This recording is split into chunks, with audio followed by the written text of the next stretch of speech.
माँ तो कभी सोचती है कि कितना खिला दूं, क्या इसको दे दूं।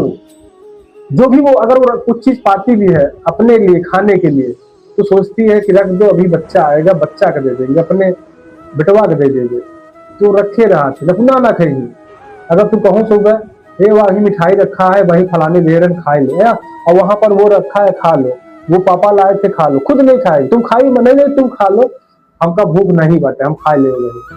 तो यार, हो सकता है मम्मी कभी मारती हो सकता है मम्मी कभी गाली देती हो सकता है चिल्लाती हो तुम्हारे कामों पर, लेकिन एक चीज याद रखो कि माँ जैसा कोई हो नहीं सकता है।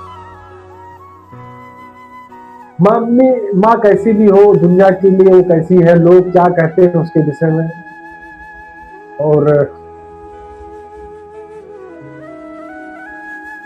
माँ की कौन बुराई करता है कौन नहीं करता है वो अलग है, लेकिन एक पुत्र के लिए, एक बेटी के लिए जो माँ होती है, आपके नजरों में जो आपकी माँ है, वो हो सकता है वो स्थान आपके नजरों में भगवान कभी नहीं सकता। हो सकता है आप ना समझ पाए, उनके प्रेम को आप ना समझ पाए, लेकिन वास्तविकता ये है कि आज आपका शरीर है, आज यदि आपका जीवन है तो उनकी ही कृपा है, और वो उनका बस चले तो जब तक आपका जीवन रहे, अगर वो जिंदा रहे, तो अगर आप बुढ़े भी हो जाओगे तो भी वो ढूंढती हुई आएंगी और कहेंगी कि बेटा खाना खा लो। मैं आपको बता दूं, कुछ बच्चों को ये लगता है कि मम्मी हमें इसलिए पाल पोस रही है कि अपने बुढ़ापे का सहारा बनाने के लिए, मम्मी मुझे इसलिए पढ़ा लिखा रही ताकि हम नौकरी पा जाए और माँ बाप की मदद करें। बेटा वो अलग चीज है, ये हमें सिर्फ लगता है। लेकिन मैं आपको बता दूं, एक गिरजा पागल था, यही हमारे बगल में एक गुलालपुर गांव था। तो जो गिरजा पागल था वो पागल हो गया था, उसकी माँ बूढ़ी हो गई थी, झुक कर चलने लगी थी। लेकिन मैं जानता हूँ, गांव को लोग जानते हैं, उनकी जो माँ थी गिरजा पागल थी, बुद्धि हो गई थी, लटक गई थी, 90 साल की हो गई थी, खुद का भोजन का जुगाड़ नहीं था, लेकिन वो भोजन लेकर अपने पगले बेटे को, जो मानसिक रूप से विकृत हो गया था, अपने उस पगले बेटे को वो खाना देने के लिए, उसे खिलाने के लिए ढूंढती रहती थी, कहाँ है हमारा गिरजा, कहाँ है हमारा गिरजा।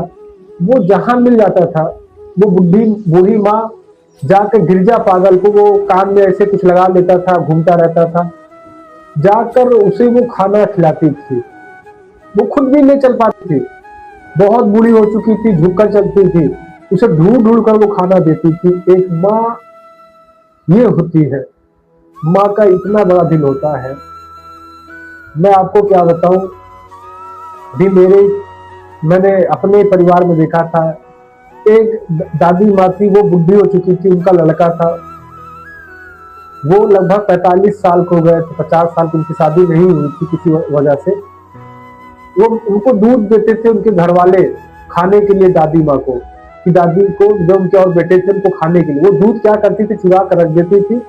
जब उनका 50 साल का बेटा कहीं घूम आता था, कहते थे बेटवा दूध रखा है खाए ला, तो कहते थे कि माँ तुम क्यों नहीं खाओगे, माई पे खाए ले, हम ना खावे, क्या नहीं बेटवा हमारे पेट में गैस आए, हमका भूख नहीं, तू खा ले बेटवा। वो बूढ़ी माँ जो मरण सैया पर थी, वो 50 साल उस बेटे को दूध दे देती थी, ये कहती थी कि मुझे भूख नहीं है। आज वो दादी माँ नहीं, उनका बेटा है। एक माँ चाहे आज नौजवान है, चाहे वो बूढ़ी हो जाए, तब भी उनका जो प्यार है आपको जीवित रखने के लिए, अगर उनका बस चले तो अपनी जान भी निकाल के दे दे। अगर उनके बस में चले तो आप अपनी उम्र भी आपको दे के चली जाए वो तुरंत, कि मेरा बेटा 100 साल जिए, 200 साल जिए। तो बहुत प्रणाम है, मैं ना केवल अपनी माँ को, आप सभी माताओं को प्रणाम है।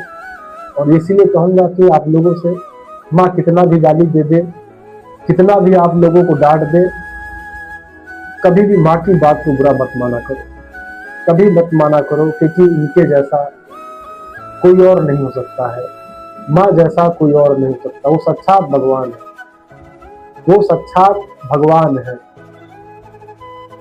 तो आप लोगों से यही गुजारिश है, जितना हो सके माँ की बात माना करो, जितना हो सके आप भी उनको प्रेम करो, और उन्हें खुश रहने के लिए जो कोशिश हो सके वो कोशिश करो, मेहनत करो, और उन्हें भी तुम उनका प्रेम तो नहीं लौटा सकते हो, लेकिन मैं चाहूँगा कि कुछ तो कोशिश हम कर सकते हैं, कुछ तो कोशिश कर सकते हैं। जितना वोट देती है हम तो नहीं कर सकते, लेकिन कुछ तो कोशिश कर सकते हैं।